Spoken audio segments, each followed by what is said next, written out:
So definitely a little filing on here.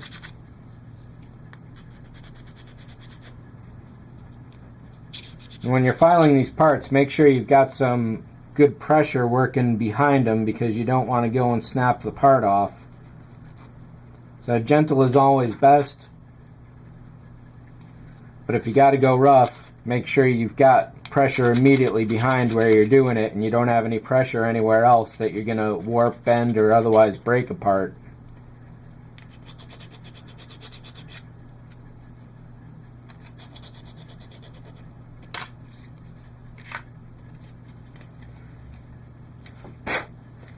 So even though I've already test fitted 124 and 125, parts 24 and parts 25 that is,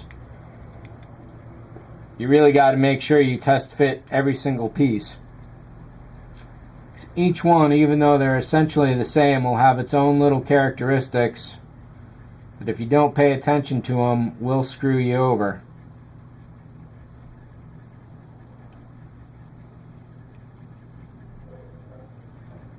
So these two parts here,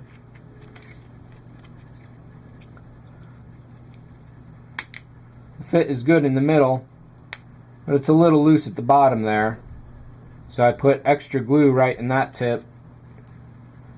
We'll make sure we clamp that directly, and give it a clamp right along there so no extra pressure screws it up.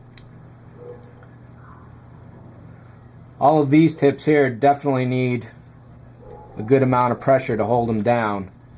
Definitely be gentle when you place them.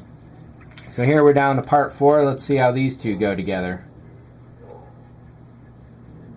Pretty well. So I am fairly confident in calling this 24. So let's file some of these pour stubs down and the number. Make sure we get as good a fit as we possibly can.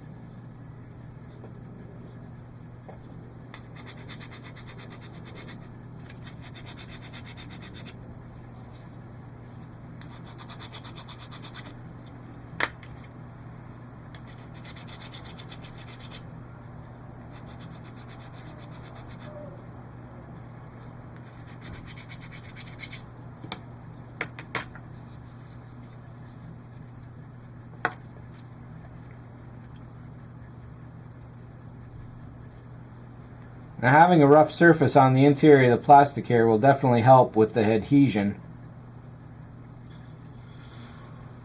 Essentially, it'll give the surfaces some bite.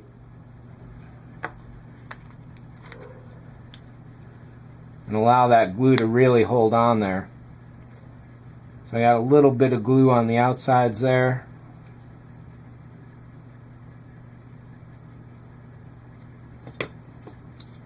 Now the top here is a little warped, so we'll use one of the bigger clamps, real gentle like.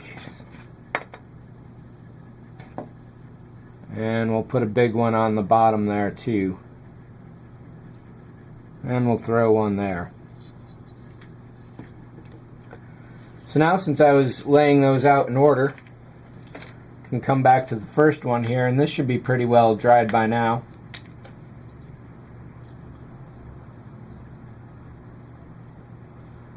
Little glue sandwiched out along the seam, that won't be a problem.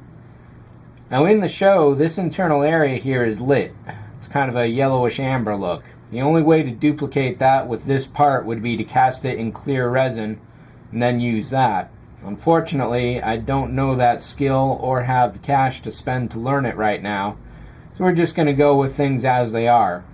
A couple things people have been doing that I've been reading is just simply painting it somewhat of off yellow. Reflective tape is a good one. I'm thinking possibly a UV paint. If there's a yellow glowing UV paint, it'd be a very simple matter to put just a single UV LED in the body, and that would light it up pretty well. If you really wanted to get extravagant, you could probably use some glow wire or EL tape, but that would definitely be quite extravagant. And a lot of engineering would have to be done to actually get it to sit inside there. So we're just going to leave these pieces as are and not worry about lighting them. And to keep track of them fairly easily, what I'll do here is take this piece of cardboard, Slice off a mild-mannered chunk.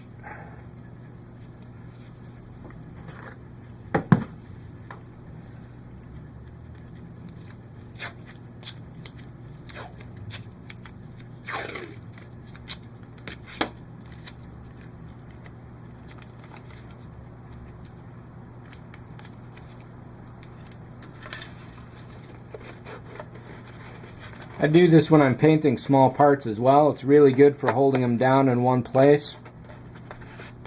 Get a nice secure lock there. And we'll call this parts 2425 step 1.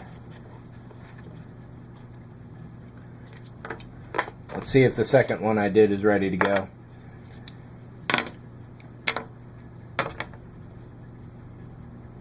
It's a fairly tight fit, so we'll lock that one down there. See how number 3 is doing. I definitely want to leave number 4 alone for a while. That's pretty good too. So we've got the parts labeled and stepped, and we'll move on to what's next.